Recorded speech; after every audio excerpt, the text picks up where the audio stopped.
Hey everyone, today I'm going to show you how to edit your email on Discord using your PC, especially after the latest update.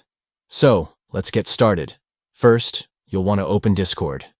If you've been using it for a while, it should be easy to locate. Just double-click the Discord icon on your desktop or find it in your taskbar. Once Discord is open, take a look at the bottom left corner of your screen. You'll see your username and avatar. Next to that, look for the gear icon. Click on it to open your user settings. Now that you're in the user settings menu, look for the My Account section.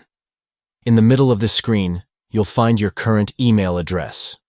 To change it, click the Edit button located to the right of email. A prompt will appear prompting you to take the next step.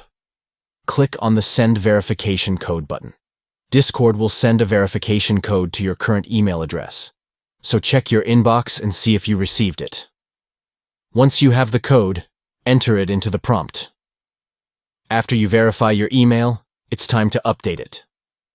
Enter your new email address, type in your password for security, and then click the Done button to finish the process. And that's it. You've successfully updated your email on Discord. If you found this video helpful, be sure to give it a thumbs up and subscribe for more tips and tricks. Thanks for watching, and enjoy your time on Discord.